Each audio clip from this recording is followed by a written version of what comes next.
Order دیے گئے کہ اب اسرائیل کے جہاز تل ابیب سے جدے آئیں گے، مدینے آئیں گے، اپنی بدماشیوں کے لیے حرمین کی سرزمین پر آئیں گے۔ یہ مطالبہ تھا، اور اس مطالبے کو قبل اس کے کہ جو بائیڈن ذکر کرتے محمد بن سلمان نے قبول کر لیا، سر جھکا لیا۔ اب یہ اعتراف کر لیا گیا محمد بن سلمان کی طرف سے کہ ہم اور یہ صہیونی، ہم اور یہودی ایک ہیں۔ یہ کہ اب پروازیں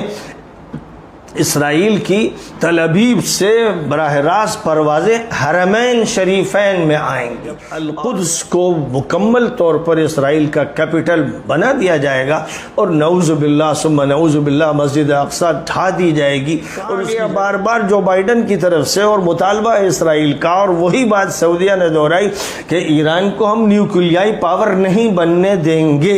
اس پر ہمارا اتفاق ہے۔ یعنی ایسی طاقت نہیں بننے دیں گے جو اسرائیل پر غالب آئے، کیونکہ اسرائیل کے پاس تو 200 250 300 بم ہے نیوکلیائی، تو کبھی اس کے سلسلے میں کوئی بے چینی نہیں ہوئی کہ صہیونیوں کے پاس نیوکلیائی طاقت نہیں ہونی چاہیے اور صلیبیوں کے پاس نیوکلیائی طاقت نہیں ہونی چاہیے۔ اگر ان کے پاس ہے تو مسلمانوں کے پاس بھی ہونی چاہیے۔ لیکن یہ کیا بات ہے؟ آج میں پھر کہوں گا کہ خلیجی ممالک کے لیے جو بائیڈن صاحب تشریف لائے، انتظار تھا کہ وہ 15-16 کو آئیں گے، لیکن وہ 13 کو اسرائیل آ گئے، اور اسرائیل آ کر انہوں نے اعلان کر دیا کہ ان کی آمد اس لیے ہوئی ہے کہ ان کو اسرائیل کا تحفظ کرنا ہے، اسرائیل کی ترقی کی فکر کرنا ہے۔ وہ اسرائیل کے ساتھ کھڑے ہیں، وہ ہر حال میں اسرائیل کے مددگار ہیں، اور وہ یہ چاہتے ہیں کہ وہ اسرائیل کو عرب ممالک کے ساتھ، خلیجی ممالک کے ساتھ شامل کر دیں۔ وہ چاہتے ہیں کہ اسرائیل کو نہ صرف تسلیم کیا جائے بلکہ اس کی قیادت میں وہ الائنس تیار کیا جائے، جو الائنس مقابلہ کرے ایران کا، جو مقابلہ کرے حماس کا، جو مقابلہ کرے جہاد اسلامی کا، جو مقابلہ کرے حزب اللہ کا، جو مقابلہ کرے اسلامی تحریکات کا، جو مقابلہ کرے ان کا جن کو وقت کے یہ پاپی مجرم دہشت گرد کہتے ہیں، ان کے مقابلے کے لیے ایک الائنس تیار کیا جانا ہے جس کی قیادت اسرائیل کے ہاتھ میں ہونی ہے۔ یہ سارے بیانات اسرائیل میں جو بائیڈن نے دے دیے، وہاں پر اتفاق کر لیا گیا۔ یائر لپڈ کے ساتھ جو نیا وزیر اعظم اسرائیل کا بن کر سامنے آیا ہے، مسلسل وہاں پر جوکر اور تماشے باز سامنے آتے رہتے ہیں، اس وقت کا جوکر وہ ہے۔ اور اس کے بعد پھر جو بائیڈن جدے تشریف لائے، جہاں انہوں نے شاہ سلمان سے ملاقات کی قصر السلام میں، اور وہاں پر محمد بن سلمان نے ملاقات کے لیے ہاتھ آگے بڑھایا، تو جو بائیڈن مسافے کے لیے تیار نہیں ہوا۔ اور اس کے بعد جو میٹنگ اس نے محمد بن سلمان کے ساتھ کی، اس میں یہ کہا کہ جو واقعہ جمال خاشقجی کا پیش آیا، اور جہاں تک تعلق ہے ہیومن رائٹس کا، اس میں جو کوتاہیاں ہو رہی ہیں ان کے بارے میں بہرحال امریکہ کا جو موقف ہے وہ اپنی جگہ قائم ہے۔ یہ مت سمجھا جائے کہ اب میں یہاں حاضر ہوا ہوں تو وہ موقف تبدیل ہو گیا، وہ موقف اپنی جگہ پر ہے۔ اس کا جواب وقت کا مجرم صہیونی اور مسلمانوں پر ہر طرح کا ظلم کرنے والا محمد بن سلمان یہ دیتا رہا کہ یہ تو وہ ذاتیاں امریکہ میں بھی ہوتی ہیں، دوسرے ملکوں میں بھی ہوتی ہیں، یعنی صرف ہم پر توجہ کیوں، صرف ہماری سرزنش کیوں، یہ تو سبھی کرتے ہیں۔ یعنی مثلا اگر میں پاپی ہوں تو سب پاپی ہیں، اس حمام میں تو سب ننگے ہیں، لہذا میں اکیلا مجرم تو نہیں ہوں۔ وہ اپنی صفائی پیش کرتا رہا، لیکن ساتھ ہی ساتھ جو آرڈر دیے گئے کہ اب اسرائیل کے جہاز تل ابیب سے جدے آئیں گے، مدینے آئیں گے، اور جو وہاں مسلمان ہیں ان کو لے کر اب وہ حرمین میں بھی آیا کریں گے، ریاستوں جائیں گے، اور پورے ملک میں آزادی کے ساتھ اب ان کو سفر کرنے کا اور فضا کو استعمال کرنے کا موقع دیا جائے گا۔ اب کسی لمبے چکر کے ساتھ تل ابیب سے جہازوں کو سفر نہیں کرنا ہوگا، بلکہ تل ابیب سے براہ راست وہ جزیرۃ العرب کی فضاؤں میں اڑیں گے۔ اور ایک جھوٹ بول کر دجالیت کے ساتھ یہ کہا گیا کہ جو مسلمان حج و عمرہ کرنے آنا چاہیں گے جہاز تل ابیب سے ان کو لے کر آئیں گے۔ تو اب ظاہر ہے کہ جہاز کا پائلٹ بھی صہیونی ہوگا اور جہاز کا جو عملہ ہے وہ صہیونی ہوگا، اور جہاز کی جو خدمت گار لڑکیاں ہیں اور جو نوجوان ہوں گے وہ سب صہیونی ہوں گے، اور ساتھ ہی ساتھ ان کے ٹیمیں بھی موجود ہوں گی جو اپنی بدماشیوں کے لیے حرمین کی سرزمین پر آئیں گے۔ یہ مطالبہ تھا، اور اس مطالبے کو قبل اس کے کہ جو بائیڈن ذکر کرتے محمد بن سلمان نے قبول کر لیا، سر جھکا لیا اور یہ کہا کہ ہاں اب کوئی رکاوٹ نہیں ہوگی، جہاز اسرائیل کے بے تکلف جزیرۃ العرب میں کہیں بھی جا سکتے ہیں اور ان کو لمبا چکر اب نہیں لگانا۔ اس پر اتفاق ہو گیا، گویا یہ اعلان ہو گیا کہ سعودیہ اب صہیونیت کے لیے تیار ہے۔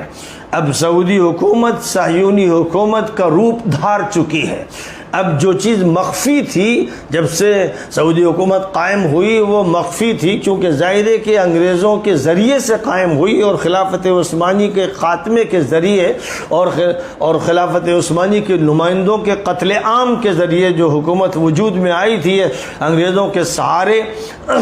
وہ حکومت در حقیقت انگریزوں کی حکومت تھی اور اس پر لیبل اسلام کا لگا ہوا تھا۔ اور پہلی جنگ عظیم کے بعد تو برطانیہ اس حکومت کا سرپرست تھا اور اس کا متولی تھا۔ اس کے بعد دوسری جنگ عظیم ہوئی اور امریکہ اس کا سرپرست بن گیا۔ گویا جب سے اسرائیل کا قیام ہوا 1948 سے اسرائیل کے قیام کا اعلان ہوا، اس سے پہلے سے اسرائیلی فلسطین میں منتقل کیے جا رہے تھے، اور اسی کے ساتھ ساتھ سعودی حکومت کی ذمہ داری، اس کی نگہداشت، اس کی سرپرستی، اس کی تولیت امریکہ کے حوالے کر دی گئی۔ اس لیے جو کچھ ڈرامہ بازی کی جاتی ہے کہ کون بائیڈن کے استقبال کے لیے گیا اور کس طرح سے ملے اور کیا باتیں ہوئیں اور کیسے کانفرنس منعقد کی گئی، یہ دجالی ڈرامہ بازیاں ہیں۔ ان تماشوں سے کوئی سمجھدار متاثر نہیں ہوتا ہے۔ خوب اچھی طرح سے سمجھ لیا جائے کہ سعودی حکومت کی صہیونیت کا اب اعلان کر دیا گیا۔ جو چیز برملا نہیں کہی جا رہی تھی، چھپایا جا رہا تھا، جس کو کہتے ہیں کہ میز کے نیچے سے جو کچھ ہو رہا تھا وہ میز کے اوپر آ گیا، اور کھلم کھلا الان حس الحق والی وہ بات ہو گئی کہ زلیخا نے اپنے جرم کا اعتراف کھلے بندوں کر لیا۔ ویسے ہی اب یہ اعتراف کر لیا گیا محمد بن سلمان کی طرف سے کہ ہم اور یہ صہیونی، ہم اور یہودی ایک ہیں، ایک سے تھیلے کے چٹے بٹے ہیں، ایک سکے کے دو رخ ہیں۔ ادھر سے دیکھیے تو آپ کو یہودی دکھیں گے اور ادھر سے دیکھیے تو آپ کو سعودی دکھیں گے، اور مزید گہرائی میں جائیے اندر تو صلیبی دکھیں گے، کیونکہ یہ صلیبی ہیں جنہوں نے اسرائیل کو قائم کیا، یہی صلیبی ہیں جن کے تعاون سے آل سعود کی حکومت قائم ہوئی۔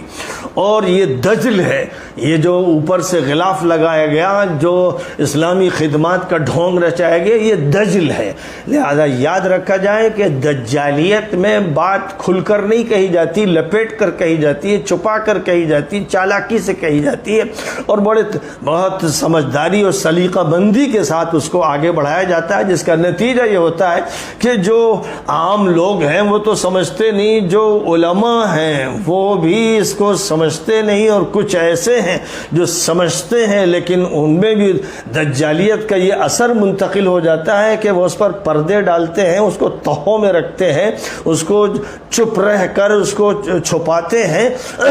حق کا اظہار کرنے سے گریز کرتے ہیں۔ یہ ساری شطارت اور مہارت انہیں بھی حاصل ہو جاتی ہے کیونکہ وہ احبار اور رہبان کے راستے پہ چلتے ہیں۔ ظاہر ہے کہ اگر یہود کے عوام ہیں تو پھر ہمارے عوام ان کے نقش قدم پر چلتے ہیں، عمرا کے نقش قدم پر چلتے ہیں، اور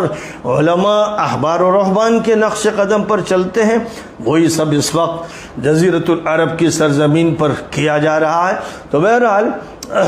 جمعے کی شام کو جو بائیڈن جدہ پہنچے اور شاہ سلمان سے ملاقات ہوئی، پھر ایک تفصیلی میٹنگ محمد بن سلمان کے ساتھ ہوئی، اور جس میں ایک طرف اس کا بھی اعلان ہوا کہ تیل کی پیداوار بڑھائی جائے گی، جس کا امریکہ کی طرف سے مطالبہ تھا، اور ساتھ ہی ساتھ یہ کہ اب پروازیں اسرائیل کی تل ابیب سے براہ راست پروازیں حرمین شریفین میں آئیں گی، اور ریاض کا تو تعلق قائم تھا ہی، اور نیوم شہر کے بارے میں بھی یہ بات کر دی گئی کہ وہاں اسرائیل کی جو خدمات ہیں وہ زیادہ سے زیادہ پیش کی جائیں گی، اور زیادہ سے زیادہ اسرائیل سے مدد لی جائے گی، کیونکہ ظاہر ہے کہ وہ دجالی شہر ہے جو تعمیر کیا جا رہا ہے، اور وہ اسی لیے تعمیر کیا جا رہا ہے کہ اس کا پھر آگے چل کر استعمال کیا جائے جب القدس کو مکمل طور پر اسرائیل کا کیپٹل بنا دیا جائے گا، اور نعوذ باللہ ثم نعوذ باللہ مسجد اقصی ڈھا دی جائے گی اور اس کی جگہ پر دجال کا قصر تعمیر کیا جائے گا، تو نیوم شہر اس ملک میں داخل ہونے کے لیے وہ پہلی جگہ ہوگی جہاں دجال کے قافلے آئیں گے، رکیں گے، وہاں بے انتہا شاندار قسم کے ہوٹلز قائم کیے جائیں گے، ریزارٹ بنائے جائیں گے، تو ظاہر ہے کہ دجالوں کو اس کی ضرورت پڑے گی، اور اس کے بعد پھر وہ مدینہ منورہ کے قریب اس قصر میں آئیں گے جو شاہ فہد کے نام سے کسی وقت بنایا گیا تھا، وہ قریب کا قصر ہوگا۔ تو یہ ساری تیاریاں شروع کر دی گئیں علل اعلان۔ جو بات ڈھکی چھپی تھی اب وہ ڈھکی چھپی نہیں رہ گئی، اور جو تقریر محمد بن سلمان نے کی اس میں دجالیت کے بہت سے مظاہرے تھے، جس میں یہ بھی تھا کہ ایران تو ہمارا پڑوسی ہے اور ایران سے تو ہم اچھے تعلقات چاہتے ہیں۔ جو بنایا جا رہا ہے، حلف جو بنایا جا رہا ہے، جو الائنس بنایا جا رہا ہے، اس میں یہی کہا گیا بار بار جو بائیڈن کی طرف سے، اور مطالبہ ہے اسرائیل کا، اور وہی بات سعودیہ نے دہرائی کہ ایران کو ہم نیوکلیائی پاور نہیں بننے دیں گے، اس پر ہمارا اتفاق ہے، یعنی ایسی طاقت نہیں بننے دیں گے جو اسرائیل پر غالب آئے، کیونکہ اسرائیل کے پاس تو 200 250 300 بم ہے نیوکلیائی، تو کبھی اس کے سلسلے میں کوئی بے چینی نہیں ہوئی کہ صہیونیوں کے پاس نیوکلیائی طاقت نہیں ہونی چاہیے اور صلیبیوں کے پاس نیوکلیائی طاقت نہیں ہونی چاہیے، اگر ان کے پاس ہے تو مسلمانوں کے پاس بھی ہونی چاہیے، لیکن یہ کیا بات ہے کہ ہم یہ طاقت ایران کو حاصل نہیں کرنے دیں گے، لیکن ہم چاہتے ہیں کہ ہم دوستی کریں، اچھے تعلقات قائم کریں۔ تو یہ وہ ڈھونگ ہے، یہ وہ دجالیت ہے، یہ وہ چالاک قسم کی شطارت ہے، اور یہ منافقانہ سیاست ہے جس کا مظاہرہ کیا گیا۔ اس کے بعد سنیچر کے دن جو خلیجی ممالک کے سربراہ ہیں وہ سب حاضر ہو گئے، لیکن اس مرتبہ ان کی حاضری ایسی تھی کہ جس میں ان پر ایک طرف روس کا بھی خوف تھا، اور ایک طرف چین سے بھی امیدیں تھیں، اور ایک طرف ایران سے بھی دوستی تھی، اور ان کے پڑوس کا بھی خیال تھا۔ لہذا امارات نے کہہ دیا کہ ہمارا ایران سے جھگڑا نہیں اور ہم تو اپنا سفیر وہاں بھیجیں گے، اور اردن نے کہہ دیا کہ بھئی ہمارا بھی کسی نئے